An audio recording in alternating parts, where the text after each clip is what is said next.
How Igbo culture deprives women right to inheritance. Now, this is a wonderful topic. Let us in detail, please. Despite a Supreme Court judgment in Okeja versus Okeja in 2013, which affirmed that women have the same right to inherit their father's estate as their male counterparts, many Igbo women were being denied access to such by their male counterparts. Ben Ara explores this denial in selected locales of Enugu State. I am unaware of such, Udeni woman says. Mrs. Uchenna Odo is a native of Ezimo in the Udeni local government area of Enugu State. She is unaware that she ought to have inherited anything from her late father. She said, I've never heard about that. I have two brothers. I got married and relocated to my husband's house. My two brothers shared whatever our father had. I'm not complaining because women do not inherit anything from their fathers in Igbo land. You were telling me this for the first time. Uchenna may represent the less educated category of women in Igbo land. Margaret Okwo is a teacher. She said, Igbo land is built on a pillar of male domination. I've heard that females can inherit their father's property the same way their male counterparts do, but I doubt its practicability in my community. My clan recently shared our communal land among the males. There was no mention of females. Their view is that females will marry and leave their father's homesteads. Within my nuclear family, I beg my brothers to even pluck mango fruit from our late father's land, which has been shared among them. The case is different with Josephine Onyema. She said, I am from Enugu Ezike. I am married and had a girl from my husband before he died. My husband's relative came to claim his property, but I fought it and won. Our people lack knowledge. Cultural stakeholders differ. Iche Oliver Ozioko is an of-4 title holder at Isiuzo local government area. In his view, men are the head in Igbo land. That is why women change their names to their husband when they marry. If you grant them such right, one day women will want to be Onyishi, clan's head. We cannot change this, otherwise our ancestors will be angry. A medical practitioner, Dr. Anslem Odo, is a member of the Igbos cabinet of Ezimo community. He said, and I quote, we don't receive such complaints, but culturally, the Igbos do not believe in women inheriting anything. Women are only recognized during funerals of their parents when they're asked to share the burdens of the ceremony. I believe the tradition that women have no right to inheritance is enough to fade away. They are equally owned by their fathers, hence should have equal inheritance rights. In some families, some women are even the breadwinners. Lack of education and knowledge is the problem. Orientation is important. Even if a woman is married, there could be divorce. In that case, where will she live? An Igbo elect of Umachi in Ugwe's local government area, Chief Obiora Itodo, charged fathers to protect their female children's rights. Quoting him, he said, and I quote, it depends on parents. Personally, I will share what I have among my children, irrespective of gender. The concerns that females marry, for me, it makes no difference because my children's welfare is my priority. Yoruba females inherit their father's property despite being married. My daughter is entitled to whatever I have, and she can sue me if I deny her such. The founder of Makaodema Ndibo, Nze Kanayo Chukwumezi, said the law is clear that women inherit their parents' property as their male counterpart.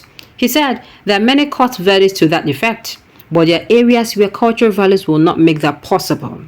When a woman marries in Igbo land, there is something called Idono. The family packs as much they can afford for her to carry to her husband's house. Some give her house equipment, cars, some even houses. It is therefore assumed that she has been settled. Added to this, in Igbo culture, there are property that can neither be sold nor passed to another family, like the village compound or obi. No woman will want to start fighting with her male siblings for that. In all, female children are equally entitled to their father or mother's property, but in practice, there are still cultural barriers. His Royal Majesty Igwe Dr. Greg Ugu is the traditional ruler of Akagbe Ugu in Nkano West local government area. He said, and I quote, such cases do not come to my palace, but I support parents sharing their property among their female children also. In most cases, it is women that take care of their aged parents. How do you justify that such females do not inherit anything from their parents? women should get such for their welfare. Women who approach the court will win because they are human beings. Women are not a taboo. They deserve justice and equity towards inheriting their parents' property like their male counterparts. I'll share my estate among my children, irrespective of gender, research fellow speaks. Charles Mbamalu is a research fellow. He said his village is as Bowo in Agwu local government area. Does not factor the women folk into inheritance. Mbamalu, however, said the practice is contrary to equity and justice. According to him, I won't discriminate between my female and male children. Even if the females get married, what is the guarantee that extended homes would uplift their welfare? Hence, their welfare begins from their biological families. That should be the springboard. Allowing them to move to the husband's house empty-handed makes them vulnerable. Lawyers speak. Barrister Ken Ike is an Enugu-based lawyer. He blames the continued subjugation of Igbo women's rights on ignorance. According to him, I am happy you're aware of the court's position in Ukeje versus Ukeje.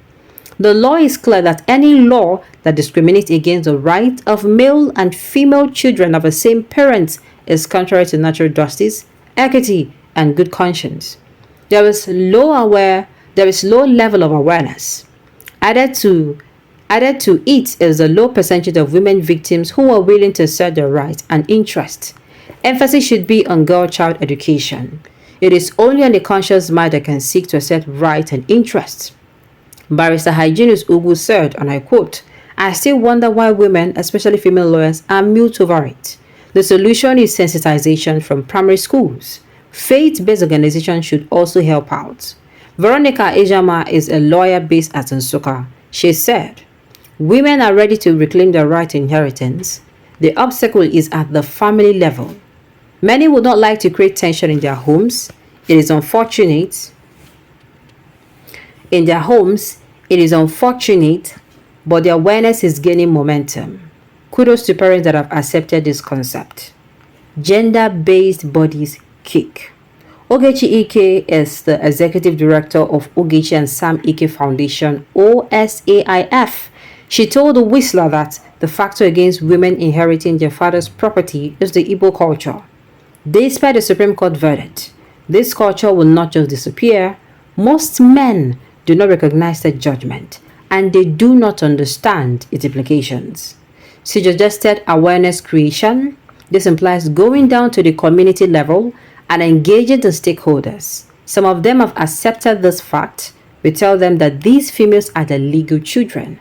We urge them not to stick to their old ways. Like I said, this is a very beautiful topic. Sincerely, it's a topic that has been causing havoc in some families. It has been causing havoc. I don't want to go deep, but tell me, what do you think about it? All right, on this note, we've come to the end of the news. So thank you for tuning in to listen. Until I come your way next time, enjoy the rest of your day.